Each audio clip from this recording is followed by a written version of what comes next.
This is the Misfit, Crystal Moon, and you're listening to Wrestling with Entertainment.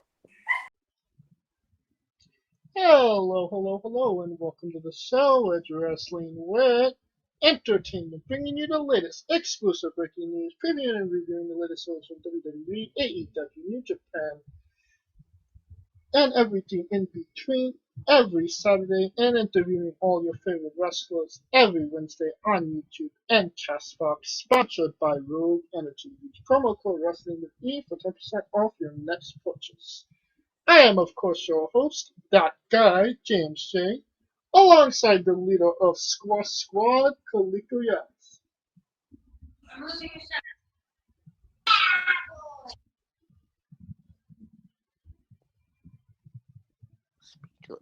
And I believe that was the inflection. And the American Scooter Dust. If life gives you melons, get tested for dyslexia.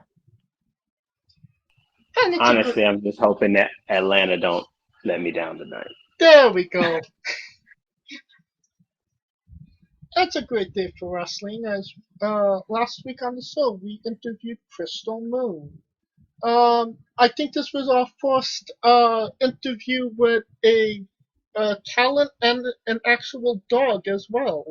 Timber, her dog, was very vocal in that interview, but I felt like we had some good times with Crystal. Now, Scooter? Yes, it went down. She was calling Timber. And we had to move and we had to dance. Hashtag Pitbull. Motivated me so much, I'm dog sitting right now. Down, bitch. Next week on the show, we have on Christian Robinson and our very magnitude interview, 1 year anniversary of our first ever interview, and we went big this time around, a 3-hour interview with Christian Robinson. And Christian, as always, delivers. No, Kaliko? It's funny when you just let them flow, the stories that just comes out. So it's just fun. It was a fun interview. And it was good catching up a year later and seeing how, like, the progression. Just take a listen and see what he's been up to, because he's blowing up. Yeah, and you could take a listen to just a snippet, 30 seconds of a 3-hour interview right now. That's the same with Griff, man. It's the same with Dom. Like, he's just tall and he can shoot. Like, there's not much I can do. Like I know my 3-point shot's better than his. Like, I think I'm a little faster and I'll say more creative. But yeah, man, he's a big tank. And the few moves that he knows really well. And actually, I said that like he only knows like 2 moves. I was going to say that was a great backhanded compliment. No, that's 2 not. moves of doom. If anything, he could say I have 2 moves right now because I'm not winning, and it's harder for me to score in him now. But I can tell he's watching like basketball videos of learning stuff, like, you know what I mean. I'm not doing that. Not using it as an excuse. And I'm also injured right now. We're both actually injured, and that's another reason why we're injured, because we fucking keep playing basketball like we're Steph Curry and Klay Thompson, you know, like I don't know if he talked about basketball in his interview with you guys, but I don't believe he did. Never really went basketball because he was more upset that he almost was considered not the best looking young, dumb, and broke member. Oh, wow. Oh. Hey, all I'm saying is he's lucky I'm not in that poll. Oh, I interesting. would have won. He's lucky I'm not in that poll. I know he thinks he's hot shit now, you know, because he's like, oh, I'm good looking or whatever, but nah. You didn't have the full poll up. People love the psychonaut, man. All right. Drawing down the gauntlet right here, right now. All right. And the week after that, we got Ike the Bite. And we got some, hopefully some heavy hitters in the weeks to come. Keep a lookout for at Wrestling with E on Twitter for more announcements on that. And earlier this week, as we get into the news, PWI's top 150 women pro wrestlers came out, and Bianca Belaire topped the list. Scooter, your thoughts on Bianca getting the #1 nod? First, why can't PWI ever be consistent with the numbers?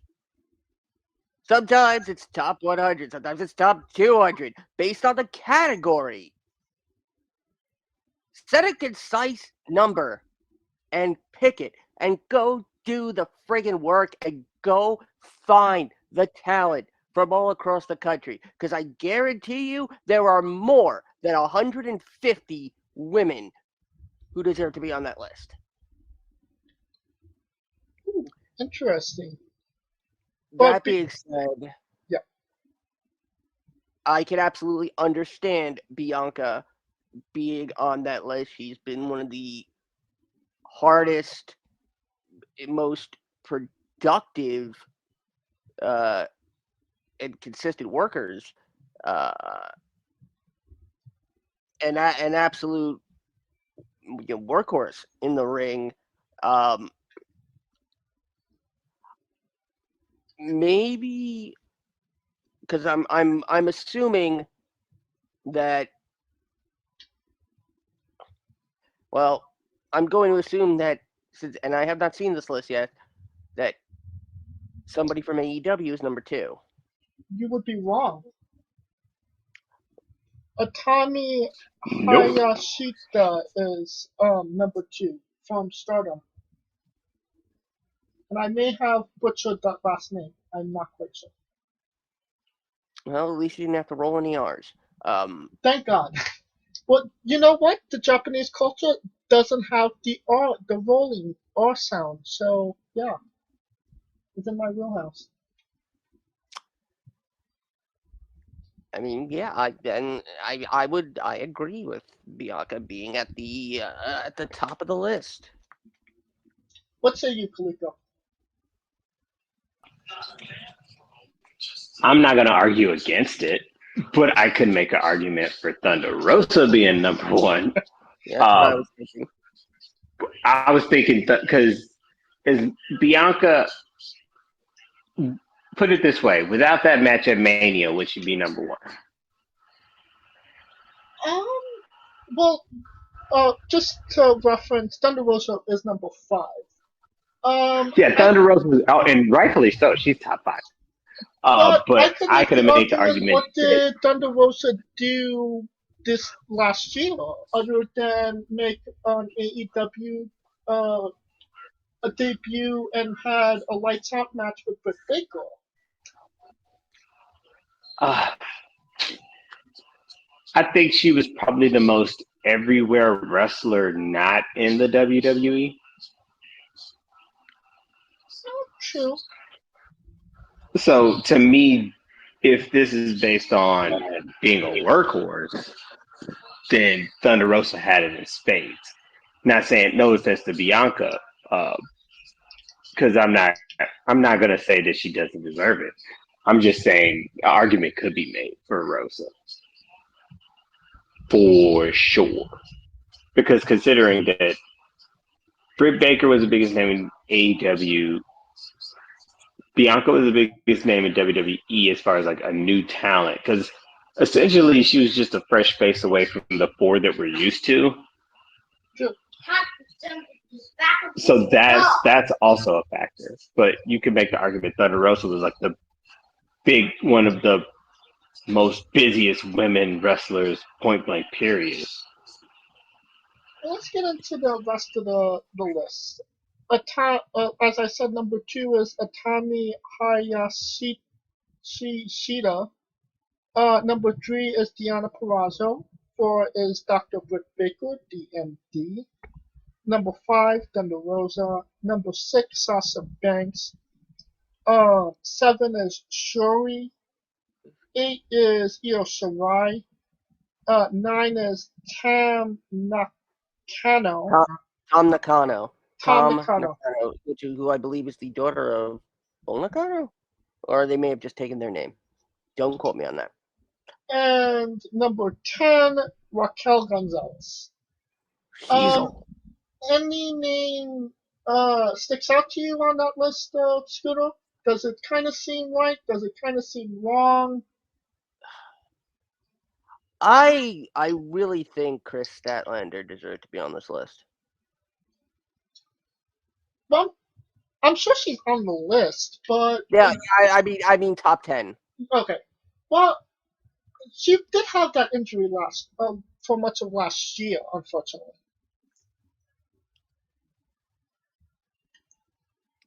I mean, this is the same people that had the Revival on their name, wrestled in as a top tag team, and they ain't wrestled in months. So spare me. Yeah, that's true. You know what kind of bothers? Well, maybe not bother me, but something I noticed. NXT doesn't get a lot of love in these PWI lists. I mean, Io Shirai was basically a staple of NXT for the last year and a half, and she only came in at 8. And, Kaliko always makes the argument Adam Cole should have been number 1 last year on the men's list.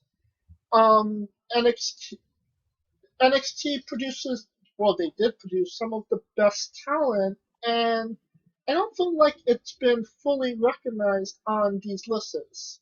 Agree or disagree? Agree.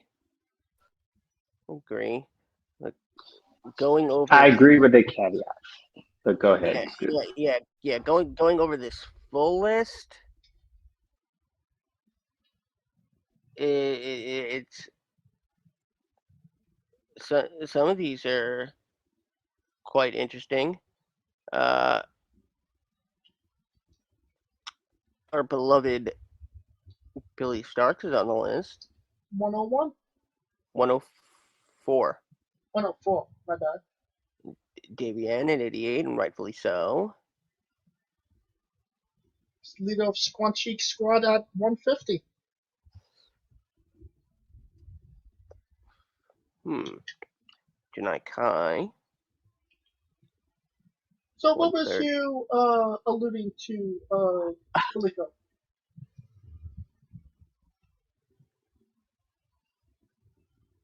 The case that Io, because Io's been consistent. Last year she was 9, so this year she's 8. I mean, she's tag team champions right now, and she was NXT champion. But the only thing that I hate, the only thing I can make a case against Io was that for so long it seemed like it was Io and then everybody else.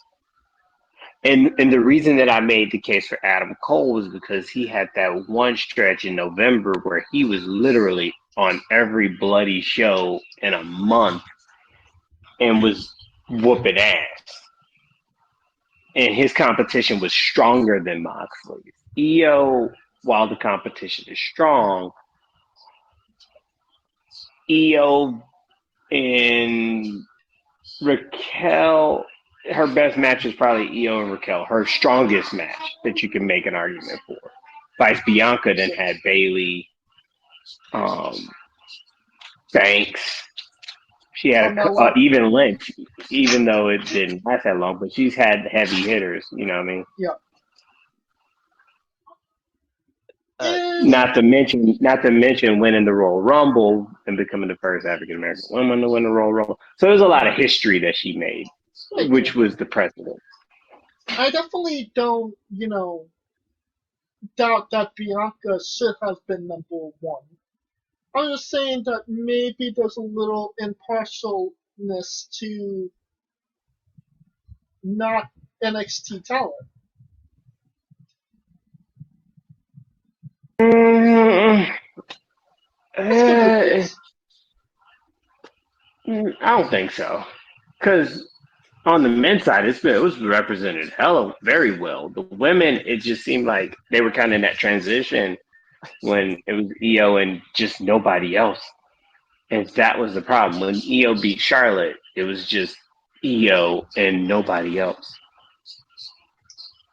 Granted, you can make an argument that she made it relevant because when Raquel beat her, it was a big deal. I think we could go through this list the whole duration of the show, which might not be a bad idea for a special going down the line.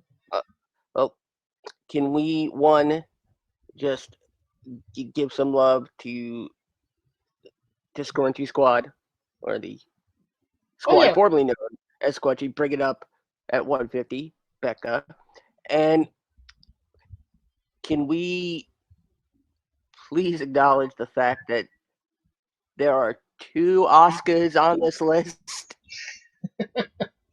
Damn, Asuka's so good she came up twice. Well, there was that whole rumor that Asuka was a twin a number of years back,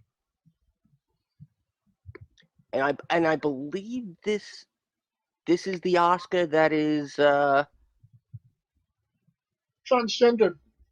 transgender. So yeah, great to see wrestling progressing and recognizing.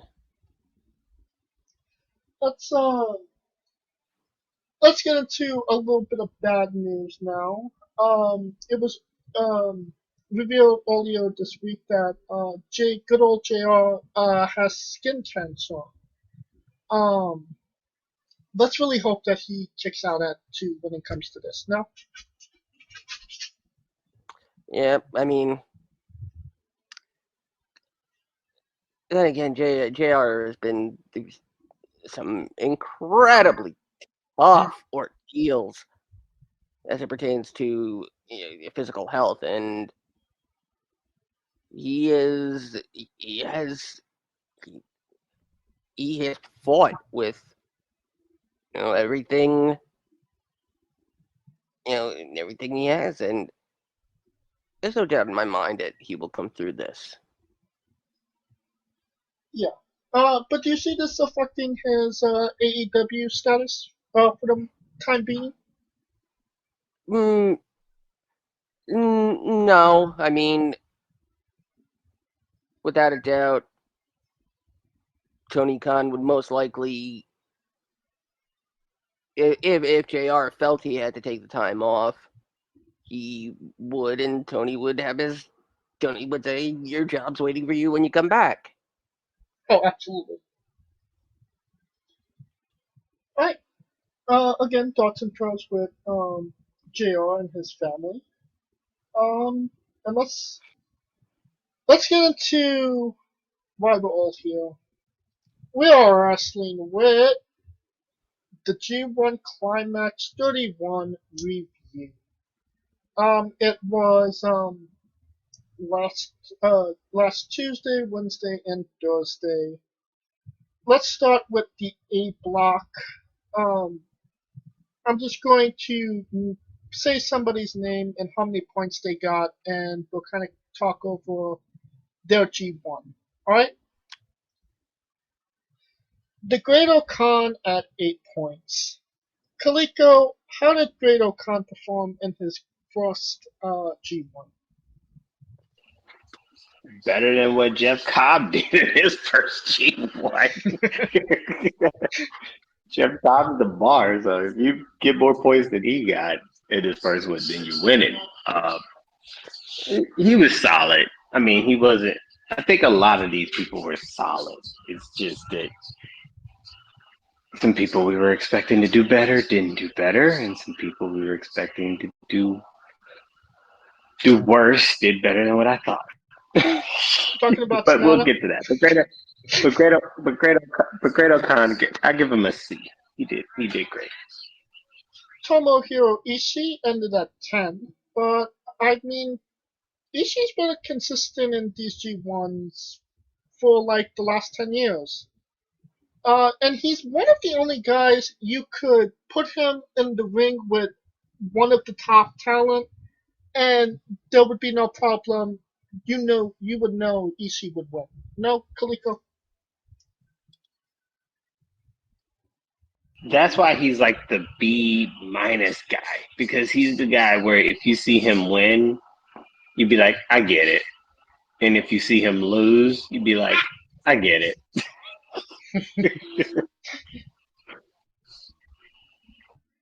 Toru Yano ended at 10 points.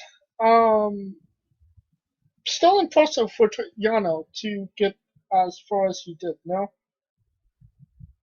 I mean, Yano be getting cats with that same roll up, and I don't know how the hell. It's like that no one watches like film of what he does in G1s. It's just like, how? Catches him with the same shit sometimes. And it's just like, Yujiro Takahashi ends with 5 points. He had 2 wins, 6 losses, and 1 draw. It seems like his G1 ended the first night of the competition when he beat Kota Ibushi, and that was kind of it for him. Does Yujiro have a place in next year's G1, Scooter?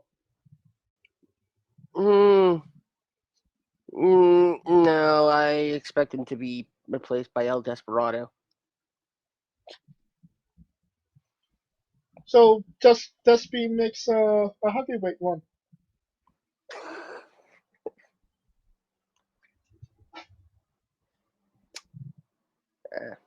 Yeah. Right. Yeah, let's move on. Shingo Takagi ends with 13 points. That's 6 wins, 2 losses, and 1 draw. That last night of Black Play, he didn't lose the match, but again, it was a draw that essentially cost him the G1. Was this maybe a disappointing G1 Fudo champion, or was it okay because he's champion? honestly, I think the story with him was this is the first stint in the tournament where he's the hunted rather than the hunter. So it seemed like his arc was like he was because he's the champ, so everyone's giving him his best shot every freaking time. So that I think that was the story arc of him, the pressure of being the man in that tournament and trying to do what Okada did at one point, which was win it as the champion, which is very difficult. Next up, we got ZSJ at 12 points. Zack Sabre Jr. did very well. He got himself a win over Shingo Takagi, ended Naito's G1 on the first night, and beat Kota Ibushi, all in a matter of 3 matches. Strong presentation for ZSJ? Yeah, I'd say so. I mean, we kind of almost expected ZSJ to win the whole thing. I mean, he was the only he was one of the major dread gaijins in this tournament, so yeah, he did pretty well. I mean, he was in the running until that last night. Oh.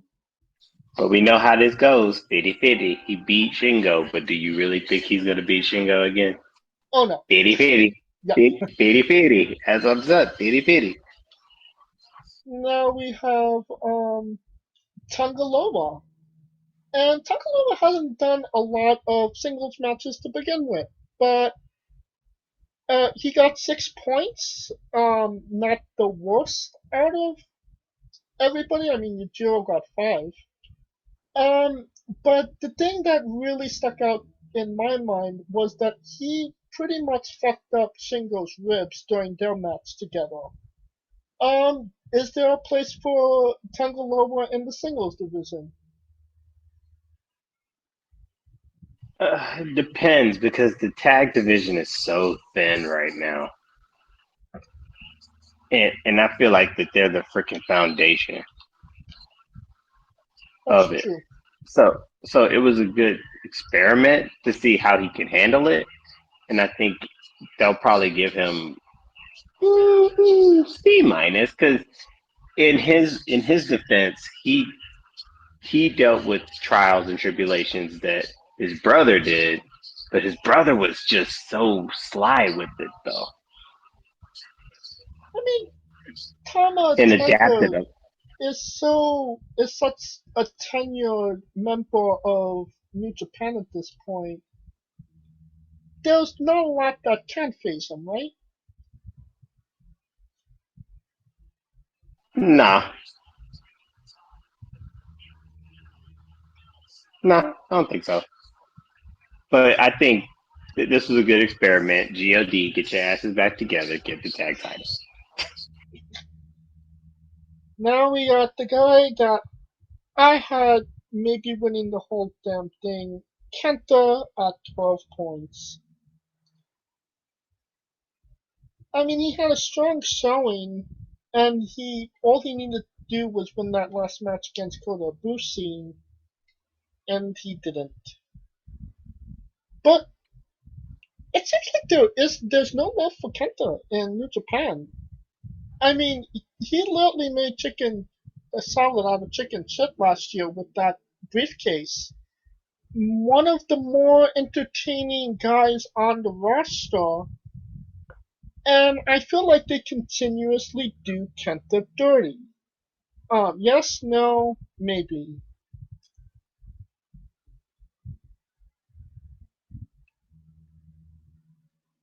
Scooter, you want to start us off? I'm sorry. I kind of drifted off into space. I had a mayhem moment. Repeat the question, please. It's Kenta being done dirty.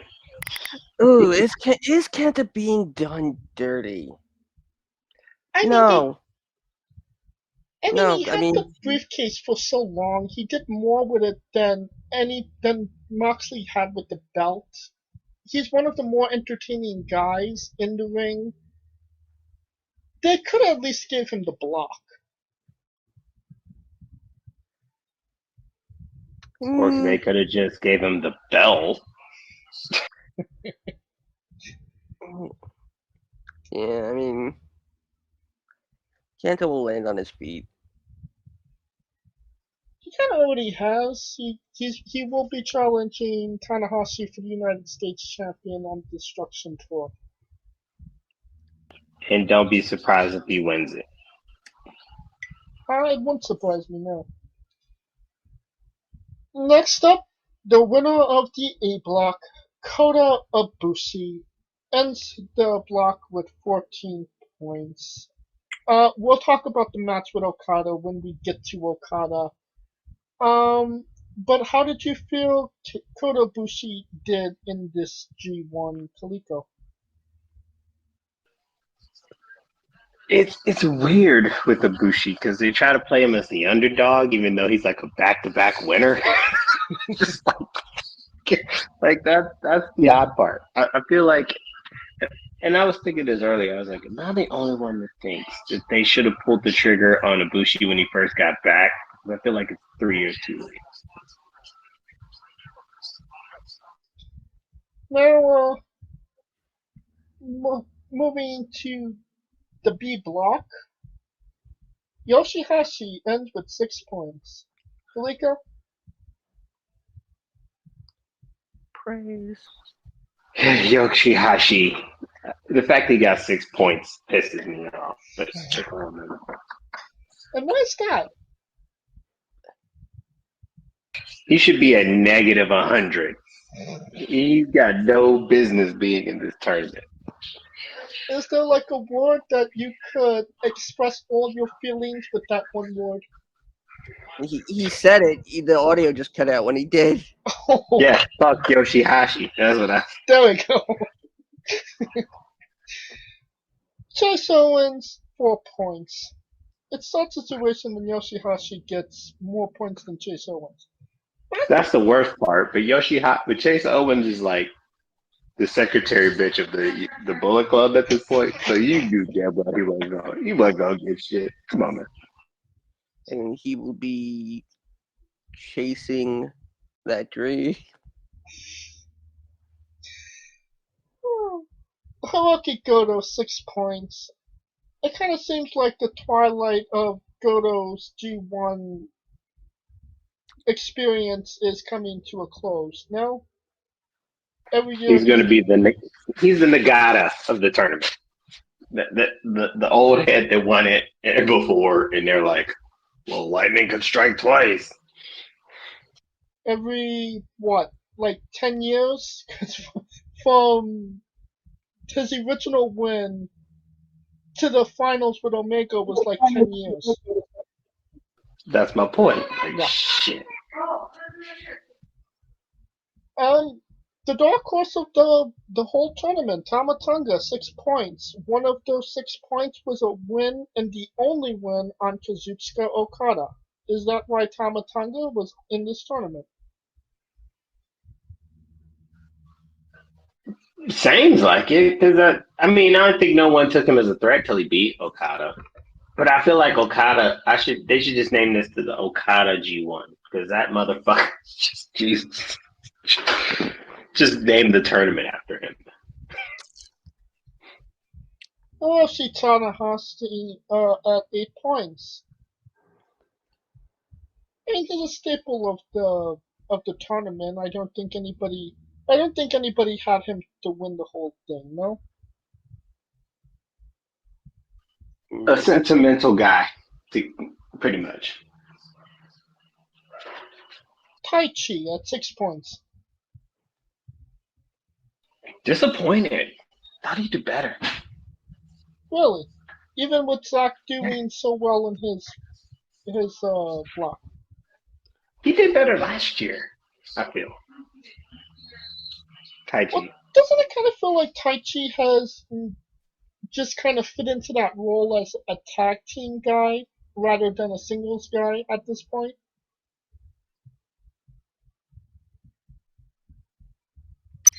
Well, it just depends, because, the G1 last year, he was getting respect. So it ain't like they just mixed him in a tag team for the hell of it. It ain't like because we all, or at least, yeah, we thought he did pretty good last year. But there was a So that's why I was cataclysm disappointed. last year. True, but you would have thought, okay, if there were ever a chance for him to break through and be a threat, this would be it. Because it just seems like the people were on his side. It seemed like he was gaining ground with people, with the fans. Well, speaking of somebody we thought would be a threat this year coming in, Sonata, 8 points. The Sonata slaughter continues. just go somewhere, man. Just go to America. Just please, just leave.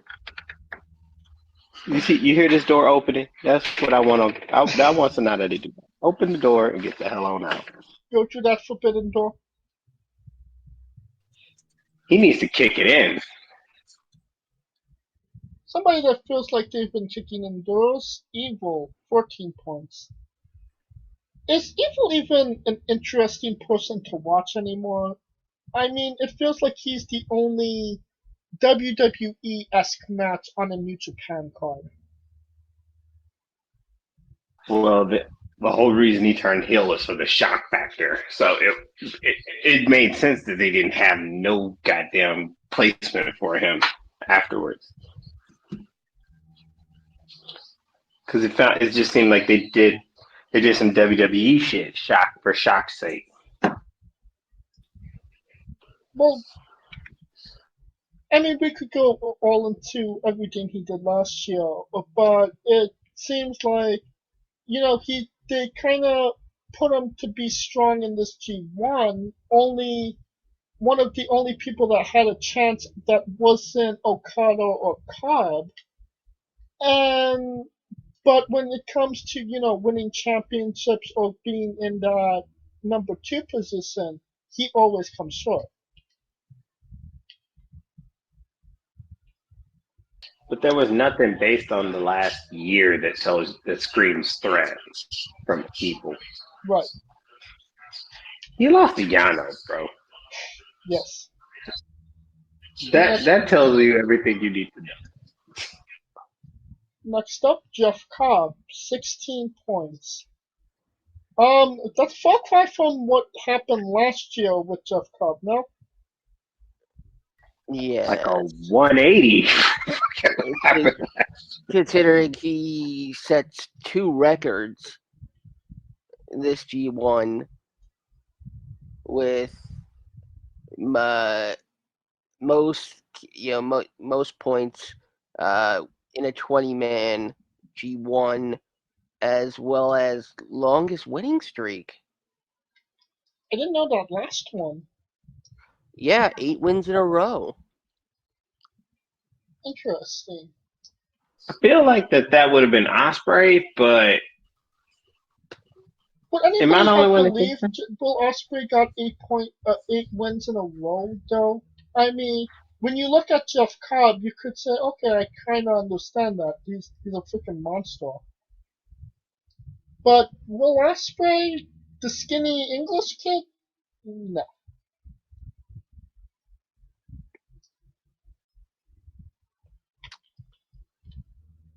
well, Jeff Cobb, I mean, but like I said, that faction had to be taken seriously. And the only way to take it seriously, either become champion or do some heavy shit in this G1. So I guess that was his moment to shine. Especially with Ospreay now coming back to take that faction seriously. Let's talk about next year. Do you see Jeff Cobb doing as well next year in the G1? Especially if there's a Will Ospreay in the field? They always put like 18 members from factions in the field. So I wouldn't be surprised if Ospreay and Cobb were in the same block.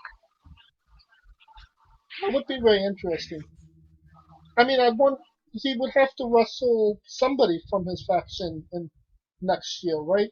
If he's actually in it. Pretty much. And considering that Ospreay, remember, he went into the G1 years ago because he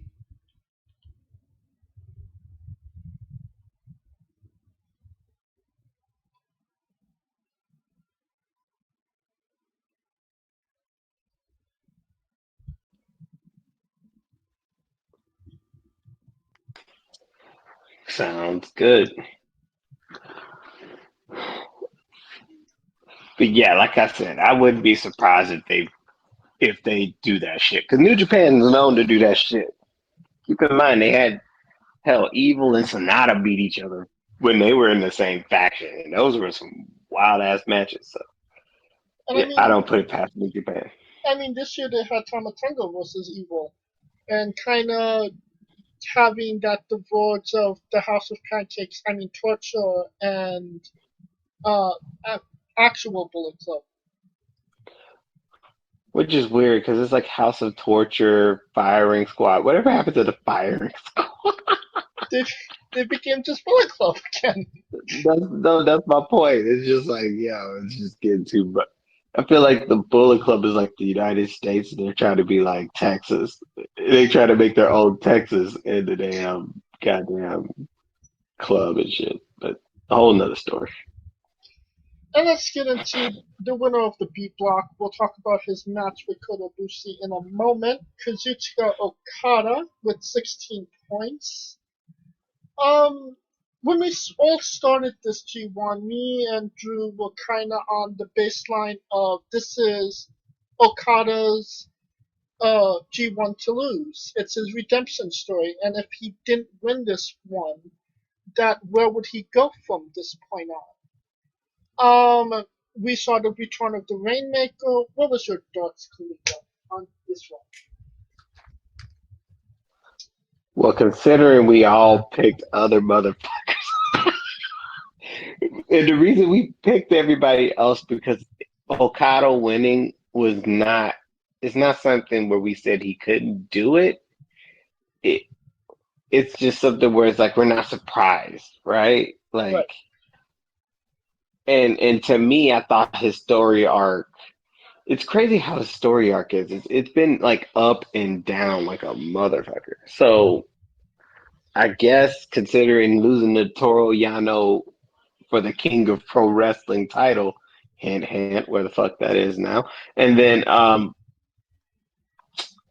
and I guess that was the lowest point, and I guess he had no choice but to go up. And the G1, like you said, became his redemption tour, and we got the return of Okanos. That we did. Now, it's great that it's the redemption story of Okada, but in the A block we had, and the final night of block play, we had 5 people in contention. In the B block, we only had 2. Is when Okada is in a block, does it kind of make it a little less interesting because he's going to win at least 85% of his matches, Scooter? Yeah, it does make it less interesting. I mean, given this is honestly the fact that Cody even got the spar again. I mean, I just. I don't know. Yep. I mean, I get your point, Scooter, but the choice was binary as hell. Either Ibushi 3-peats or you get Okada. And we'll talk about that match in a moment. On the last night, the G1 finals, we got treated to a very unexpected match. It was a special exhibition 5-minute time limit match, grapple rules. Zack Sabre Jr. competed against Katsuri Shibata. This was more exciting than seeing Okada versus Ibushi. We haven't seen Shibata wrestle in over 4 years. What did you think of the match, and what do you think we will see from Shibata in the future, Kalika? Well, considering Shibata has had that story arc of the injury damn near, the fact that he's even back in the ring is a miracle in itself, right? Right. So this is to see whether he can take it, and it seems like so far so good. I think they're just proceeding with caution because as much as everyone hates like the WWE style, they try to prevent shit like what happened in New Japan from happening. So, and so glad that he's back. Let's see if he can take it more than that. And plus, it's Zack Sabre Jr. So Zack Sabre Jr. He ain't gonna hit you as fucking hard or anything like that. He's just a pretty gonna safe guy to be in the ring with. pretty much. I'm sure Naito would disagree with that, but it's another story. Oh, Naito probably in the hospital. Like I'm gonna fuck him up on sight. Scooter, is it maybe the wisest decision for Shibata to come back when he had an injury that maybe not a lot of wrestlers get during in a match, and maybe not as proven as others in the past? I believe he had he got a brain hemorrhage during his match against Okada 4 years ago. I mean, good lord, that's how wrestlers drop dead in the ring. I mean, that's how. What was it? Was it Gary Hart? But no, I believe Gary Hart had a massive heart attack in the ring. Wow. But no, I mean, if it's a one-time like hemorrhage, I mean, if it's a hemorrhage, it's usually that's usually it. So, I mean, no, it's not wise. But I feel like we had this conversation when it came to like Edge and Sting and very different injuries. But I mean, medicine has really progressed in the last 10 years, so maybe it's better than if he got this maybe 20 years ago.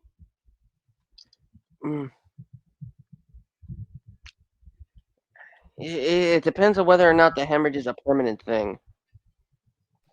That is true, because as much as technology has evolved in the medicine world, but cannot evolve is how his brain adapts to the trauma.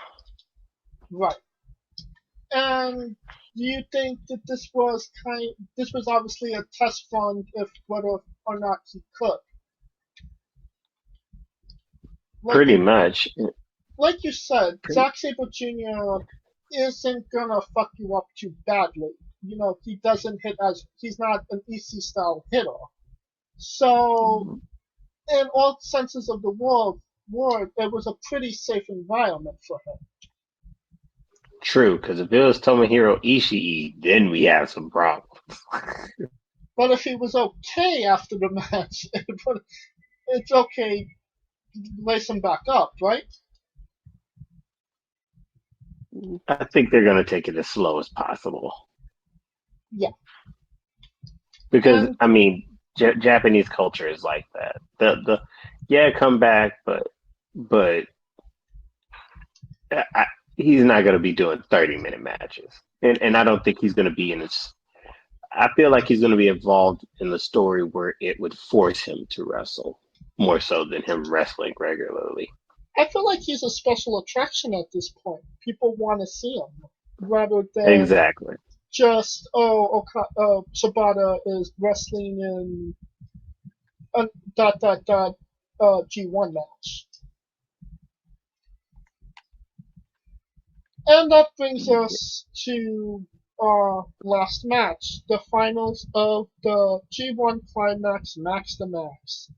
Kazuchika Okada defeated Kota Ibushi in 25 minutes and 37 seconds via referee stoppage when Kota Ibushi attempted the Phoenix Splash, missed it and hit the mat and supposedly dislocated his shoulder. Kind of a anticlimactic end to the G1 Climax. No, guys? Yeah, I'd say so. Yeah, but if it's a real injury, that is the biggest blessing in disguise that they could have ever had. Because it seems like they're going full throttle with Ibushi, but the problem is that Ibushi, the first year he won it was good. The second year, they're starting to get that Roman Reigns 2014 feeling, and then this year they're like, what the fuck? So it's that's why I think it's a blessing in disguise, because New Japan literally being able to save face and say, hey, he's hurt. Okada. Come back. Help So, us. you think that this was New Japan's way of protecting the Bushi and giving him? What do you think that this was a legitimate injury? Do you think that Kota Bushi just didn't want to do the job? Wasn't Bushi supposed to win? What? I think Ibushi was supposed to win. And I think the fact, because keep in mind, he won last year, but he was one of the first, I think he's the only one that actually lost the briefcase. Yes. So that tells you, you see what I'm saying? That screams protection. And it's like and like I said, it's like they want him to be this underdog so bad, but he didn't conquer mountains. And it's like, there's not really an underdog story with them. I feel like the underdog story was more connected with him and Omega, and they lost that when Omega left. What about you, Scooter? Do you think Okada was supposed to win? Ibushi was supposed to win? Was this injury legitimate, or did Kota Ibushi didn't want to do the job to Okada? Uh, I mean, coming off a Phoenix splash, which is incredibly risky, and I believe the injury happened upon impact. I believe so. His arm seemed like it Yeah, hit the mat, but it didn't. The I arm that they were saying it was, and the arm that I saw hit impact, seemed like two different things. well, I'm picturing something similar to Eddie Guerrero's first match in the WWE, where he tore his entire arm after coming down on a frog splash. Right, and they even alluded to that on commentary, and they were very vague as to what he had or if he would be when he was coming back. They the president of New Japan said that he had a dislocation and was waiting further evaluation. And I will say, New Japan has never been very forthcoming with exactly the injuries that everybody's gotten, but it does seem a little bit kabuki-ish. No? Yeah. Yeah, he has a dislocation of connecting with the fans. Ooh, that's a burn. Because if it was just a dislocation, I mean, we saw John Moxley dislocate his shoulder in a match. He went in the back, he popped it back in, and he came back out and continued to wrestle. So, I mean, it wasn't exactly something he could not continue working on, especially if the match was only going to go another, let's say, 5 minutes, or maybe just end it there. Like, call the spot to go home. That's why I said it was a blessing in disguise for New Japan to save face. That's literally what it was. Now, Okada seemed very displeased with his win, even though he won, but, I mean, that's understandable. The real story about Okada winning is that he doesn't want the briefcase. He wants the original IWGP Championship as kind of a placeholder to wrestle Kota Ibushi in the future. Completely dismissing Shingo Takagi as World Heavyweight Champion. Is Okada going rogue, or is this a storyline, Kaliko? Damn, it could be both because he was always vocal about the title changing anyway. So it kind of fits where his position from the jump street. I think he's trying to bring the tradition back. And I mean, Either. is that such a bad thing? I mean, we've talked about it on the show before. This world championship has been the bane of New Japan's existence at this point. And if there's one person to bring it back, it would be him. True. But I feel like it would make sense if he won the other belt and then brought back that belt, a la Kofi Kingston-ish. Yeah.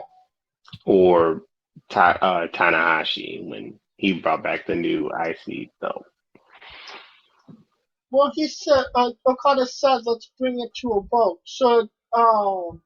Should we bring back the heavyweight championship or keep it the world heavyweight championship? Scooter, should it go back to the heavyweight or are we stuck with the world heavyweight? I think we're stuck with the world heavyweight. I mean,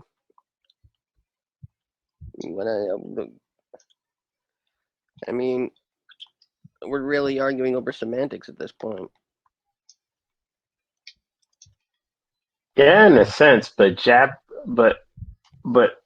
only reason I give him his credence because Japanese, like usually tradition runs it all, and this change was so out of left field.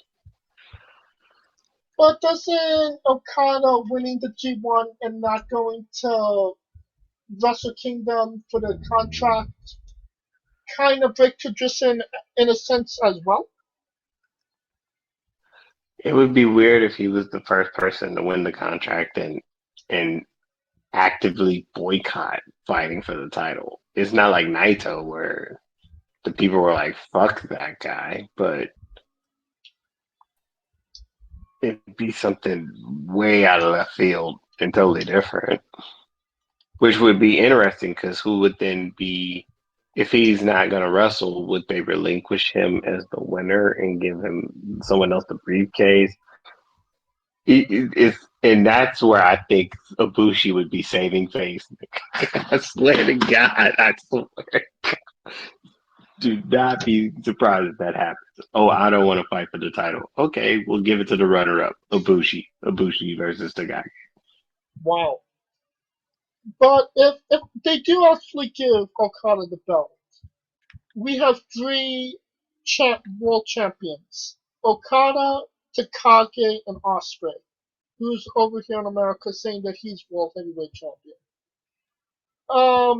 There's 3 nights of Wrestle Kingdom. So do you see the main event of one night being Okada Ibushi for the heavyweight, Takagi and Ospreay for the world heavyweight to unify those two, and then the third night of Wrestle Kingdom, Okada versus whoever wins that match. Let's say it's Takagi. I think Okada would probably he would do 2, 3. I don't think he would do 1 and 2.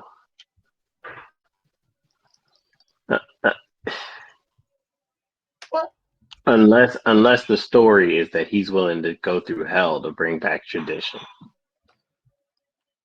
I think we'll stop the debate here and kind of continue following the story as it progresses.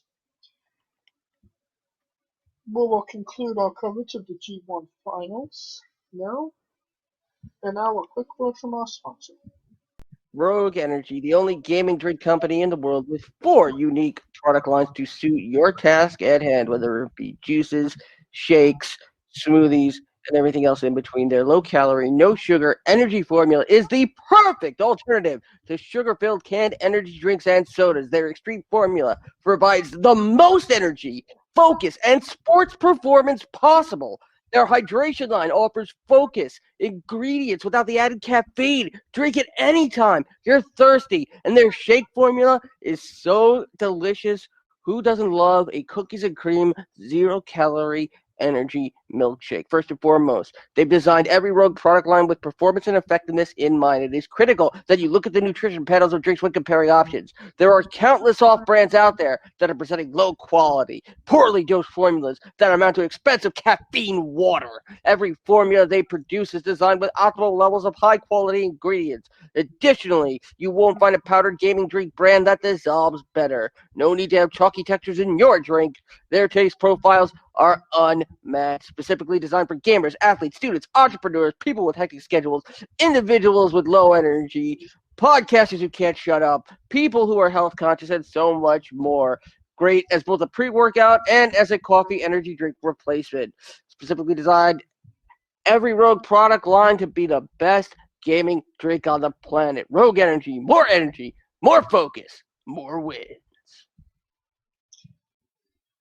Use promo code WrestlingWithE for 10% off your next purchase. And we are wrestling with WWE Crown Jewel. It was last Thursday. Scooter, what did you think of the show, and did you watch it at a decent hour? It got up, I put it on, then I went back to sleep. Good man. I wanted to see Seth Rollins and Edge, but they put it at the start of the event. So, and then when I woke up, they were already on to the next match. So, Yeah, and that was a long match as well. What about you, Kaliko? What do you think of this show? I mean, can we just change the name to Middle East Mania? Because that's what it felt like. That's what it felt like. It might be a no, Why? 9 a.m. on the West Coast. Of course, I'm able to watch it. Pretty good show, I must say. One hell of a classic match to me on that show. We'll get to that when we see it. But yeah, overall, I mean, it was Mania. If you've been to Mania, this shit ain't new. You know the role. You know the biz. But one of the better shows of the year for sure. Well, let's get into it. Edge defeated Seth Rollins in a Hell in a Cell match to start the show off. One of the better Hell in a Cell matches of recent memory, but it was a grudge match, Hell in a Cell, which makes them a little bit better. No, Scooter? yes, I would definitely say so. Yes.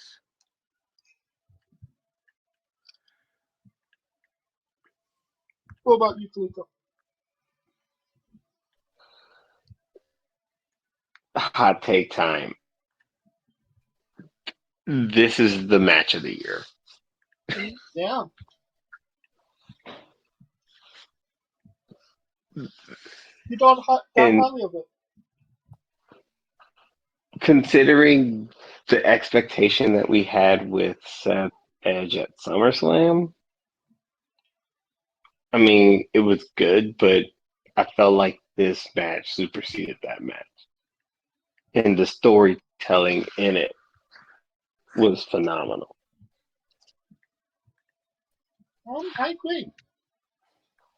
It kind of threw me off that the referee was wearing long sleeves. Long sleeves. I just thought she was chilly, but then you realize they're in Saudi Arabia. Oh no, there's a reason. There's a motherfucking reason. The match that everybody wanted to see. MansoorMania defeated Mustafa Ali. What'd you think of the hometown return, the triumphant return of MansoorMania? I mean, it was totally worth the sheiks in the front row bringing their couches to ringside.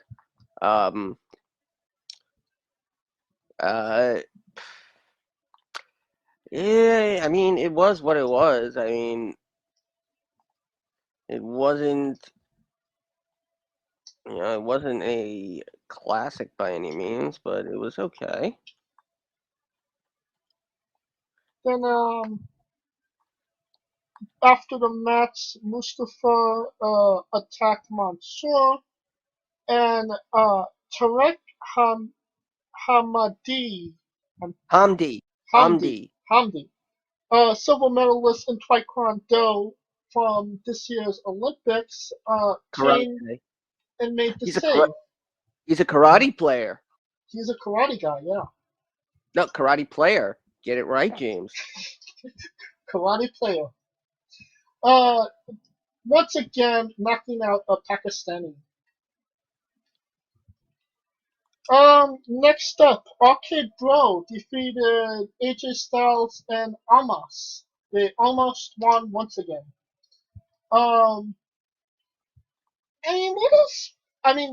First and foremost, Randy Orton maybe got the biggest pop of anybody in this show, legitimately. But what does AJ and Amos go from here? Kaliko. That's a great question. I mean, we know everybody's looking at the clock on AJ, so because he's not going to be there longer. So does he catapult almost by pushing him as a singles guy and betraying him and doing whatever, or do they just break this team up? I don't know. And that's the hard part. Because I think they're on Smackdown, right? No, they're on Raw, I still believe. Oh, they're still on Raw? Yeah. So that means they're going to have to deal with... More And this is the problem with... Well, this is the problem with... Well, they still got to deal with them, but the problem is that you got RK Bro, the Prophets, and and almost an AJ. So as far as tag teams, it's not deep. No. So it's almost like they have to be together out of necessity. What about you, Scooter? What are your thoughts? I mean, once again, the tag team division is somewhat light, so. It's light? Who knows? Maybe, I don't know. I'm kind of over AJ and Omos at this point, so. Alright. We are Zelina Vega defeating Dewdrop to become the Queen's Crown Tournament winner. Right person won? Scooter? No. To Dewdrop?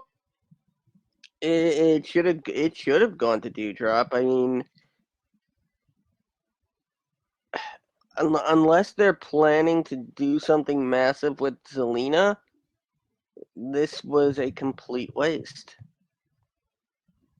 You see that being the case? I mean, at least with Dewdrop, when Eva Marie comes back and, God hoping, somebody doesn't, give her a Glasgow smile before she comes back. At least there's a built-in, feud there. And the fact that you had Dewdrop go over Shayna Baszler after being in the Kirifuda clutch for that long, that seems just ass backwards.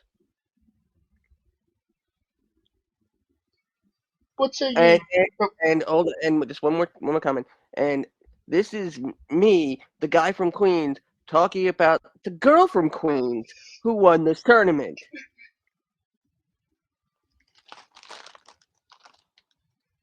What say you, Kaliko? Agree, disagree?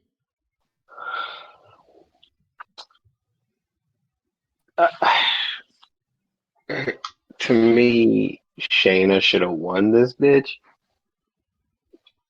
Because to me, she's literally dead in the water. if it were supposed to go to someone, I wouldn't. It would have been cool with Dewdrop because considering that they have that rivalry with Eva Marie, which would have been a hell of a uptick to this Be a Star campaign. Hey, their little anti-bullying shit. Hey, this girl won. You see what I'm saying? Right. I feel like that they missed the boat on that. And then, no offense to Selena, so unless they plan on making this a big thing for Selena, it should have went to Dewdrop. I mean, and Shayna wouldn't have had to, add much to her wardrobe. She was already practically dressed for it, Right, true. And I could also make the argument Sheena didn't need it because she has this very, how do I say it? Her gimmick is very aggressive now. She's breaking arms again, and they're building her really strong, notwithstanding the loss to Dewdrop. So there is. That literally was an oxymoron, what you just said.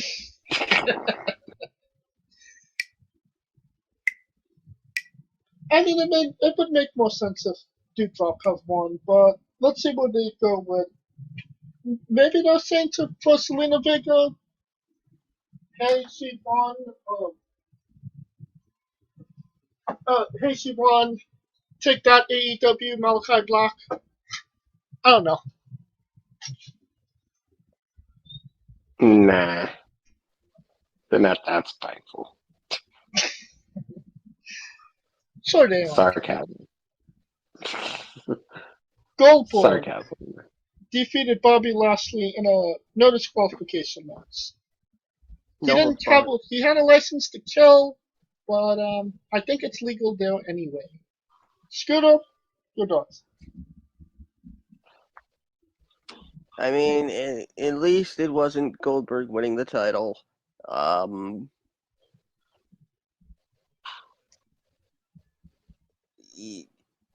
Yeah, I mean, and we'll get to this when we get to the end of the show, but we'll get more on. But yeah, the right person won. Is it refreshing to see Goldberg in an actually rivalry that has a story connected to it and not a title, Kaliko? It seems like that's what the people like, because for every person that complains about Goldberg, people for some odd reason pop when he comes back. I just don't get it. Like, but the question is, where does he go from here? Oh, I'll tell you where he goes when we get to it. Another title match? Let's get on with it. No, you not. Well, No, he ain't. No, the fuck he ain't. This next match you called, Scooter. Xavier Woods defeated Finn Balor to become the king of the ring. I told you from the moment Woods was in it. From the moment he was saying King Woods, you knew it. You knew it. Mm-hmm. And it is the right call. I do kind of expect we start seeing a little bit of maybe a change in Xavier's demeanor over the coming months. That he maybe goes a little bit mad with power. If that's the case, I would be okay with that. Turn him heel. But is this just kind of compensating? Oh well, Kofi wins all these belts. Big E's the WWE champion. Give this guy a bone.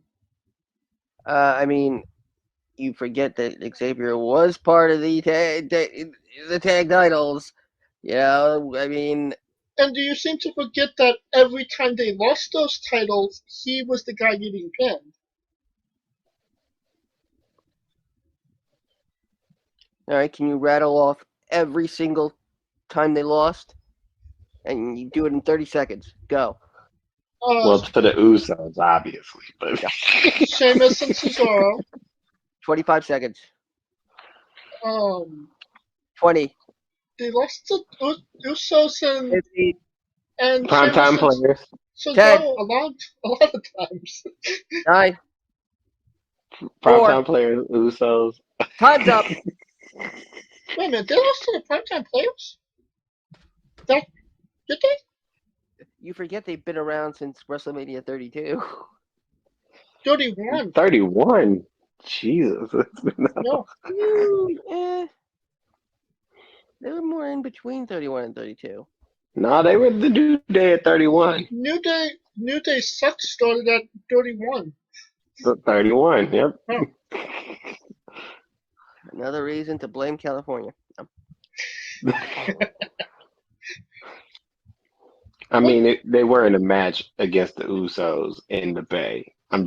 Which is Rikishi's. Yeah, come on. Yeah, that was a whole thing. And the opposite side of that, are they doing Finn Balor dirty? I mean, they literally made him fall from the ropes, lost to Roman Reigns, thrust to the side. Now they made him travel to Saudi Arabia to job to Xavier Woods. Okay, you're saying that like it's a friggin' conspiracy theory, James. Slow down for a second. One, Finn wouldn't be doing any of this if he didn't agree to it. You forget the guy is now entering the late stages of his career. He is pushing 40. 40, yeah. But 40 is like the prime for wrestling sometimes. Yeah, I mean, unless your last name is Hogan, or McMahon, but or well, I'm not, or Flair, but Balor has done everything under the sun. He doesn't. Yeah, we'd like to see him get a major push, and by all means, he did. It was just in NXT. But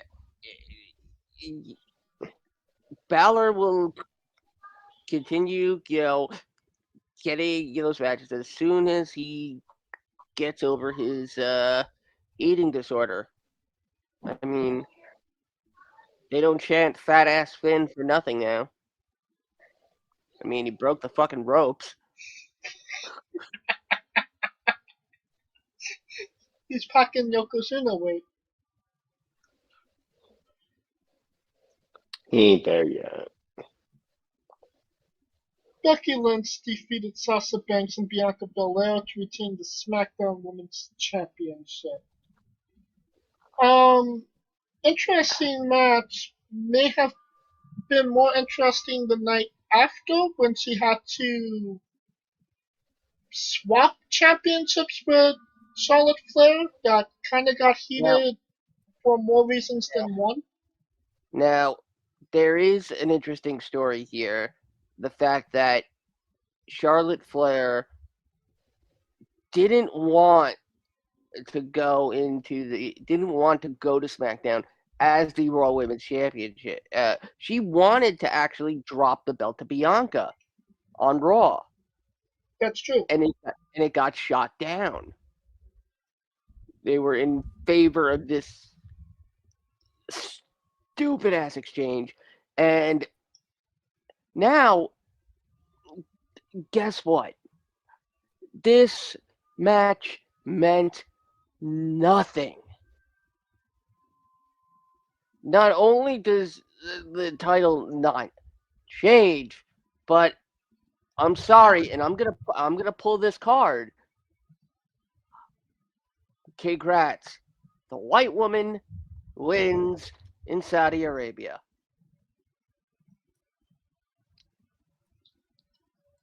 Yeah. That is ass backwards. I know they're going relying on the whole big time Bex thing, but seriously, you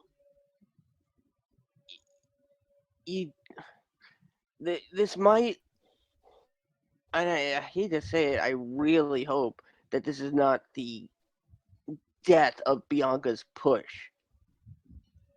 That's what I was thinking as well.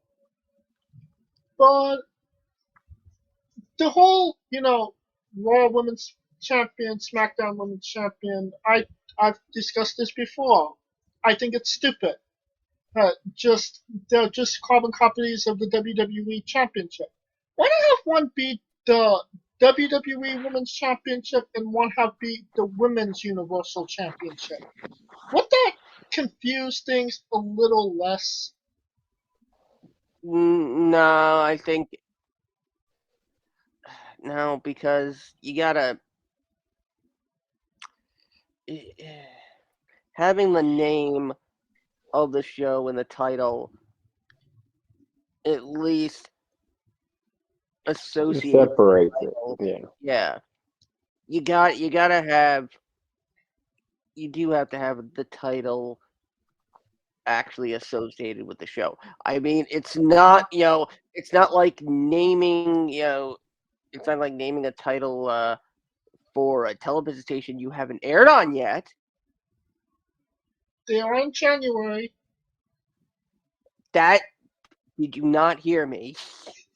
I said haven't aired on yet. And it's coming on in January. They just announced the tournament. Maybe when they finish the tournament, they will be on there. Or better yet, have the first champion crowned on that show. No? Well, let's not talk about how that tournament has a quarter of the field getting a bye. So let's move on, shall we? We shall. We got Big E defeating Drew McIntyre to retain the WWE Championship. I'm glad that they gave Big E another win against the top talent. But do you feel like it's actually helping Big E on his title run, Kaliko? Why wouldn't it be? Yeah, why wouldn't it be? Considering the fact that he beat a guy that Drew couldn't beat, and then he beat Drew. Not to mention, he also beat him again, fair and square. Right, true. Following, the 2 weeks later. So. And as of right now, Big E is wrestling Roman Reigns at Survivor Series, so he's going to be the WWE champion unless there's a random championship match on Raw until the ending of this year. If Lashley was still the champion, I could see that happening.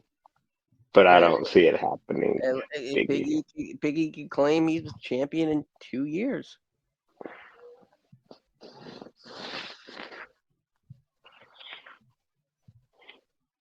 Right? Let's get to the main event. Roman Reigns defeated Brock Lesnar to retain the Universal Championship.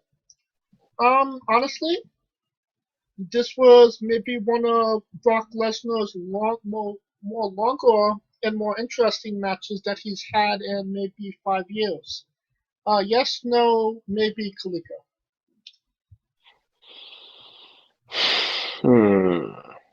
Most interesting storyline, yes. Interesting match-wise. He did more than 15 suplexes. But We didn't care if he did the suplexes. We were all worried about what. Yeah, Saudi Arabia doesn't care for Suplex City. I mean, come on. Yeah. Everybody was caring about what Paul was going to do. Paul played that part right. He played it perfect. He played that shit perfect. I ain't never seen that. Cause usually when he's like at the ring, he's like talking shit. That dude was just sitting there like a little bitch. He was, he was like the hoe that the two pimps was fighting for, and it was just like, yo, Or you mean the pimp the two hoes were fighting for? No. either way. I'm more miffed that Brock got jobbed out to one belt shot. That is true. That is true. I kind of expected, maybe a spear or something afterwards. But no, one.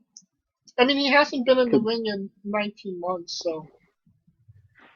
But considering that we saw this dude take like a Phoenix splash on a table, broken ribs, came back and won the match. And now the fact that they're running this whole Brock Lesnar is indefinitely suspended gimmick. This now leaves who's left for Roman? Drew. No, you're not gonna run back Roman and Drew. Goldberg. Oh, God. Yes, Because that was supposed to be 34. 36. Oh, 36. You're great. 36 main event. That was the 36 main event. And I will say it now. Royal Rumble, Roman and Goldberg. They won't save it. They won't save it for Mania. They're holding out. They're holding out for The Rock. They'll never get it. It will never happen. But From what I'm hearing, they're waiting to have The Rock at 39. 39 in Hollywood. The question is, will The Rock and Roman be as interesting? Though. Then. Exactly. Now, there's also this possibility of putting Brock and Goldberg on a team in a 2-on-3 handicap match against Roman and the Usos. Oh, God. Brock the and enemy Goldberg? of my enemy is. Oh, Yeah. Are you doing the enemy of my enemy is my friend shit? I mean, think about this. Brock has done everything that hasn't been expected of him. He's gotten charismatic. He's developed a voice. He's been entertaining. Why not have him try and align with Goldberg? That would be so friggin' unexpected. Yes, people shit all over it, but it will be fucking entertaining. I honestly, I disagree. I don't want to see Goldberg and Brock Lesnar in a ring again together, whether it's on the same team or fighting against each other. Honestly, Goldberg needs just to go away, and Brock needs just to do his thing. All right, okay. What if it's Brock Lesnar and Whoopi Goldberg? That would be interesting. Yeah, because Whoopi look like she can give somebody some hands.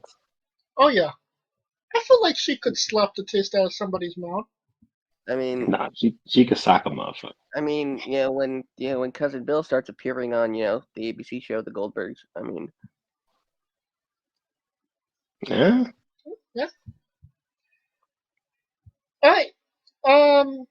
This show as a whole. Scooter, thumbs up, thumbs down, thumbs in the middle. There, for once, there is a Saudi Arabia pay-per-view that has nobody talking. Nothing memorable about this event whatsoever, aside from Rollins and Edge. That was it. And one match does not make a pay-per-view alone. Thumbs down. Kaliko. I thought it was a good show, considering the shit that we been getting lately. Because when you gotta make the motherfuckers who give you money happy, which kind of tells me they know how to make motherfuckers happy. They just don't do it, bastards. So thumbs up, thumbs down, thumbs in the middle. I'll give it a up, considering the wrestling on it. Granted, what Scooter said, but that Seth and fucking Edge match was just set the fucking table. And then the table collapsed. In Seth Rollins' case, it did. Yeah, it did. I guess I'm the True that. tiebreaker in this scenario. Do I go thumbs up? Do I go thumbs down? I will go In the middle. thumbs in the middle. Yeah. I know you too well. Jesus Christ. I mean, you knew that I was on Windows 7. Oh, that'll conclude our coverage of WWE Crown Jewel. If you like what we're doing, please like, subscribe, comment, both on YouTube and Castbox. Join us this Wednesday as we interview Christian Robinson for the second time, 1 year anniversary, 3-hour interview. Get a cup of coffee for that one. Of course, this and all our other episodes sponsored by Rogue Energy. Use promo code WRESTLINGWITHE for 10% off your next purchase. If you're having trouble even looking for that link, all our links are in a link tree now. So go into the description of the video below, but on YouTube and Castbox, click the link. You'll find us on YouTube, Castbox, all our interviews, our Twitter handles, our Instagram handles, our Rogue Energy promo code, and everything else you need from Wrestling with Entertainment. And of course, you can follow us on Twitter and Instagram at Wrestling with E.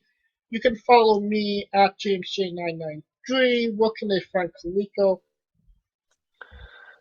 You can find me hoping that the Braves don't get lemon booty and make this World Series. And I am Kaliko. And where can they find Scooter? As always, find me on Twitter at ScooterDust. And of course, the remix will be returning for Survivor Series. We'll celebrate the 6-year anniversary. And first time announcing this, the remix will be broadcasting from a brand new location for the first time ever. As well, find me on Twitch along with Rico Constantino Jr., twitch.tv/Smoking Dragons. Are we celebrating the remix at a decent hour this time around? Unless they decide to air Survivor Series at 5 in the morning. Yes, we will be celebrating at a decent hour. For Kaliko Yacht Scooter Dust, I'm James J. This has been Wrestling with Entertainment. Hey guys, this is Brutal Bob Evans from Hangs with Bob Seminars and TheWrestleLife.com, and you are listening to Wrestling with Entertainment, one of my favorite podcasts in the whole wide world. Hey folks, this is the Colossal Mike Law, and you are listening to Wrestling with Entertainment. Enjoy the show, support these guys. We appreciate it very much. We'll see you at ringside.